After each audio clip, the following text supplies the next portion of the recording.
Ukraine. So we can talk. We cannot say that using some weaponry against Crimea is the usage of territory against Russia. No, it's usage against temporarily occupied territories. Identify yourself. That would be very helpful. And in the meantime, Reuters, please. Thank you very much. I'm Lily from Reuters. I have two brief questions. The first is, earlier today, you said that you plan to use a significant part of the frozen Russian assets to buy European weapons. But would you agree to an arrangement where most of the procurement would be restricted to the EU and Ukraine, or would you need more flexibility to also buy from the United States? And the second question is, are you putting forward a peace plan in the coming days together with European partners? And if so, what would be the main points? Thank you so much, Mr. President.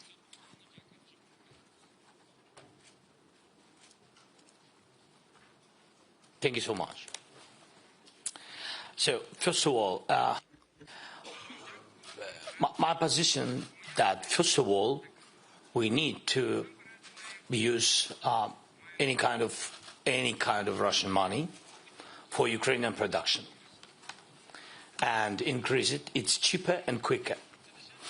And we speak, first of all, about long range. It's about drones. It's about electronic warfare, systems of electronic warfare, and it's about missiles. We have one, the second, and the third. Yes, and we will increase it. In any case, we will have additional money. You know the capabilities of Ukrainian defending industry. Only the part of drones and missiles for today is 35 billion per year. It's our capabilities. But we used 3 times less. And that's why, first of all, we will use it for this component. The second one is about our EU friends. They are with us from the very beginning of the war. And there are a lot of different things like very important, for example, intelligence, drones for intelligence. Then very important artillery rounds. We don't have enough. And we made, I think, infrastructure already in Europe, building 155 artillery rounds. Not the most important for today. Drones are more important, but this is also important. It's number 2. That's why I said the package number 2 is from Europe, and it's understandable because money are from Europe. And it's understandable that the second package is European. We are ready to spend this money, to co-production also. So we are ready for this. And also air defense. But against the ballistic, we like or not, I mean, and it depends on one or another leader, but we have to recognize United States has PAC-3. And only one way for today how to destroy ballistic missiles from Russia is taking our infrastructure, civilian infrastructure, energy, water, gas, everything, I mean electricity, gas, everything. So this is the package number 3. And about plan. No, really between us, I don't know about the plan. I mean, there's some European plan. I mean, we spoke with some partners, and we spoke with very good friends, and of course they want to be ready for any kind. We don't want that somebody will, bring on the table some plan of somebody from Russia through one or another third country. So we don't know. That's why, of course, European friends, and they are real friends, and they're nervous about it. And of course, the suggestion is to prepare some points. But we know what to do. Yes. Stay where we stay. First, we have to ceasefire. And if Russia is ready to speak, we're ready to speak. This is the plan between us. The plan begins from ceasefire. The plan begins even not with ceasefire. The plan begins with will to sit and speak, not to stand and fight using, any kind of all the kind of missiles against just civilians, children. Yesterday they attacked a kindergarten. The second army, how they said, the second army of the world, yes, fighting against Ukrainian children. This is exactly it's not, you know, it doesn't show that they want to stop this war. More pressure on Russia, and they will sit and speak. And I think this is the plan.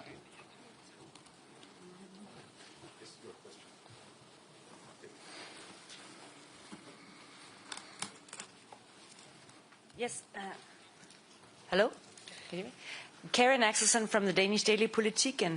And the Danish Prime Minister said this morning that she welcomed and she even found it natural if Norway participated in sharing the risk about these reparation loans, because they have a very big oil fund and it could be done without risking European credibility. You were in Norway yesterday and met with the Norwegian Prime Minister. Did you at all discuss whether Norway could take part in this burden sharing or in other ways guarantee a financial support for Ukraine more than they do? Thanks. Thank you so much.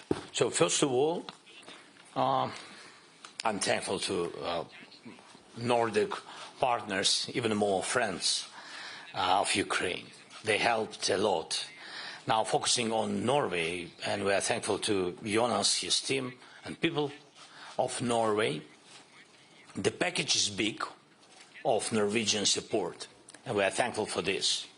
And be honest with you, I spoke with Jonas mostly about gas, and because Russians destroyed, and I think that they will continue work on it, and that's why I need energy support. And of course, with Norway, I spoke about it, and of course, he accept not only gas. And yesterday he gave absolutely good package again, and thanks to him. But we also spoke about on what we can count next year. And the next year support will be will not decrease. So we'll have the same I think package from Norway. It's military, it's financial, humanitarian, and you see what winters we have, so and energy support. That's what we spoke about. Thank you. Yes, please. Bloomberg next.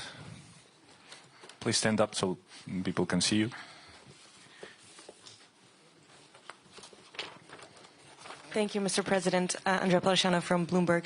I want to ask again about the frozen assets. It sounds like the conversation today is not as smooth as many hoped, and there may be some more obstacles to overcome, and it may take much longer than expected. Have European partners offered any plan B for financing needs were this deal not to come to pass? Thank you. I think that the dialogue was really, maybe not simple, but it was very good. And really we count on decisions on this topic. It will be very helpful, not only for Ukraine, as I said previously, we are ready to finance or to use a part together with Europeans to strengthen Europe. We have technologies. We are ready to share with the countries who helped us during this war. We have very good technologies. A lot of technologies came from partners, but they recognized already. And today they also recognized again that we have technologies what Europeans don't have because of the war.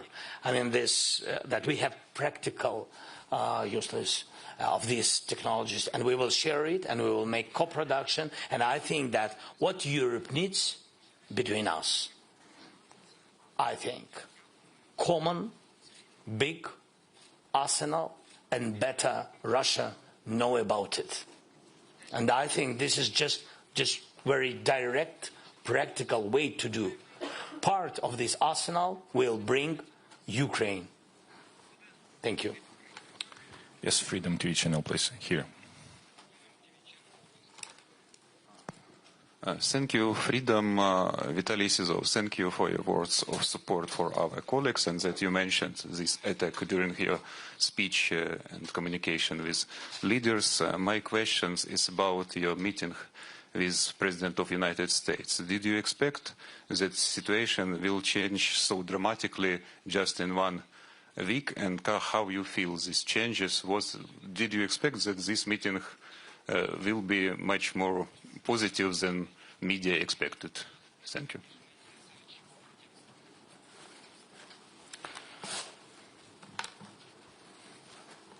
the result of this meeting, what can I say? And we'll not go to details. So the result of this meeting, we have sanctions on Russian energy. We don't have meeting in Hungary without Ukraine. And we have not yet tomahawks. That's it. This is the result. I think not bad.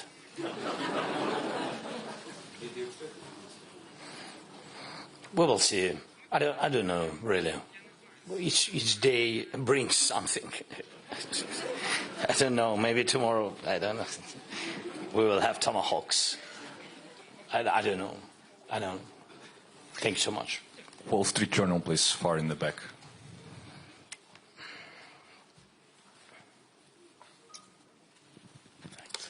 Thanks. Lawrence Norman of the Wall Street Journal. President Zelensky, 2 questions.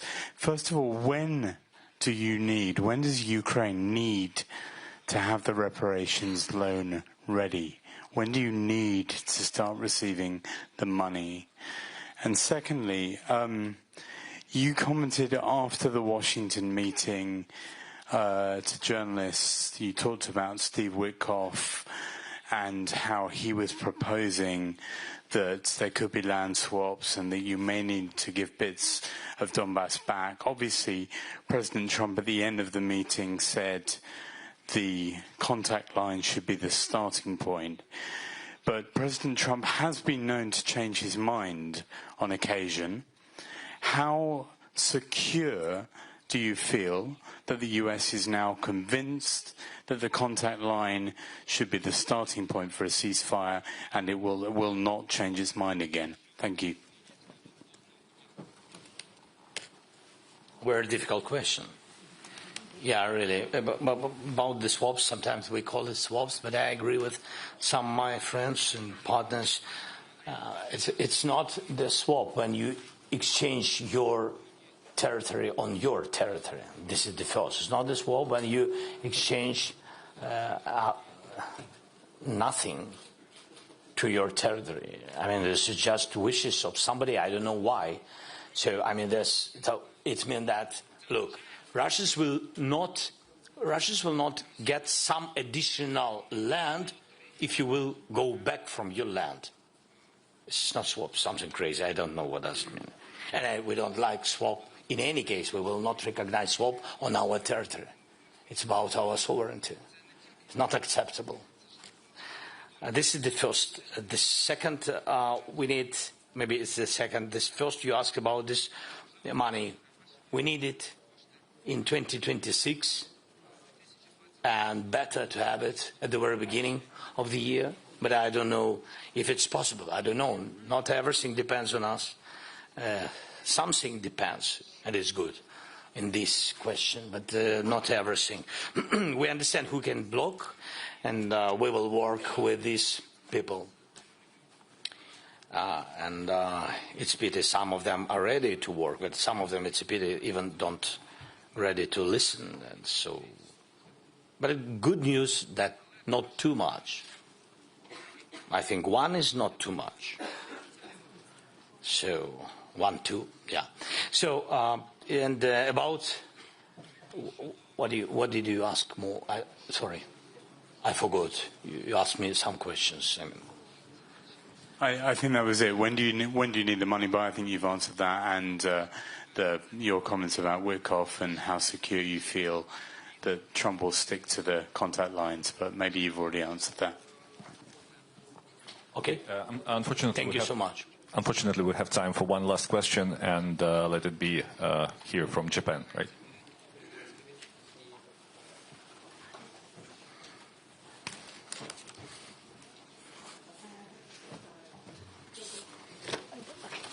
Thank you, Sacho from NHK, the Japanese TV station. Thank you very much, Mr. President.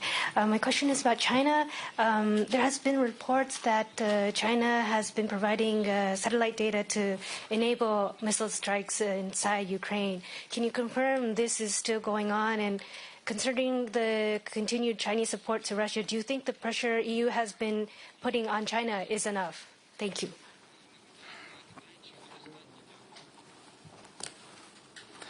Thank you very much. China is a very difficult question, really complicated. We don't have even permanent dialogue with Xi Jinping, and we had some phone conversations, and he said to me that he will not sell weapons, and I know nothing about really packages of weapons, but I know one thing: China